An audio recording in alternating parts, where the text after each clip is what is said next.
पंतप्रधान कार्यालयानं कोस्टल रोडच्या पॅचेसची दखल घेतल्यानंतर आणि त्याबाबत महाराष्ट्राच्या प्रधान सचिवांना फोन केल्यानंतर तातडीनं सूत्र हललेली आहे। मी सध्या कोस्टल रोडवर आहे आणि आज आपण पाहतोय की कोस्टल रोडचे जे पॅचेस होते ते पॅचेस आता उघड करण्यात आलेले आहे आणि ते संपूर्ण वरचा जो लेयर आहे तो खरडून बाहेर काढून त्याच्यावर आता डांबराचा थर रचला जाणार आहे।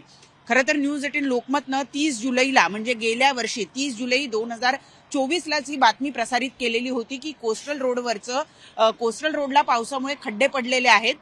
यावर मुंबई महानगरपालिकेचं असं म्हणणं होतं की हे खड्डे नाहीये तर डांबराची वरचा जो स्तर आहे तो पावसामुळे कुठेतरी निघालेला आहे आणि त्यामुळे हे पॅचेस नंतर लावण्यात आलेले आहे। असं असलं तरी तसा एक व्हिडिओ व्हायरल झाल्यानंतर त्या व्हिडिओची दखल थेट पंतप्रधान कार्यालयानं घेतली आणि त्याबद्दल महाराष्ट्र सरकारच्या प्रधान सचिवांना विचारणा केली आणि त्यानंतर आपण पाहतो आहोत की आता ही सूत्र हललेली आहे आणि या रस्त्यावरचं जे कोटिंग आहे डांबराचं कोटिंग आहे ते पुन्हा एकदा लावण्याची प्रक्रिया जी आहे ती आता या शनिवार रविवार या 2 दिवसांमध्ये केली जाणार आहे। सध्या आपण पाहतोय की वरचं जे डांबर आहे ते खरडून काढण्यात आलेलं आहे आणि खालचा जो सिमेंट कॉन्क्रीटचा रस्ता आहे तो आता मोकळा करण्यात आलाय। याच्यावरच डांबराचं कोटिंग केलं जाणार आहे। परंतु न्यूज 18 लोकमतनं कालच ही बातमी दाखवून हा प्रश्न उपस्थित केला होता की केवळ रस्त्यावरच्या डांबराचं जे कोटिंग आहे ते करण्यासाठी मुंबई महानगरपालिकेच्या अंतर्गत तयार केला जाणारा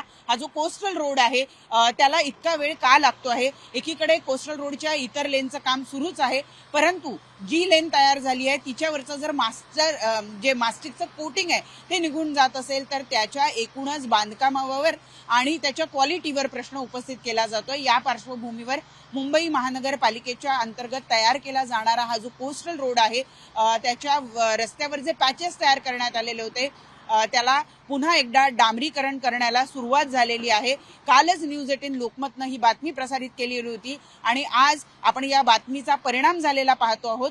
थेट या रस्त्याचं काम सुरू करण्यात आलेलं आहे आणि जो संपूर्ण मोठा पॅच या ठिकाणी वेगवेगळ्या ठिकाणी आपल्याला रस्त्यावर बघायला मिळत होते ते सगळे खरडून काढून पुन्हा तिथे एक डांबराचं कोटिंग केलं जाणार आहे। व्हिडिओ जर्नलिस्ट रमेश भटसह प्रणाली कापसे, न्यूज 18 लोकमत, मुंबई।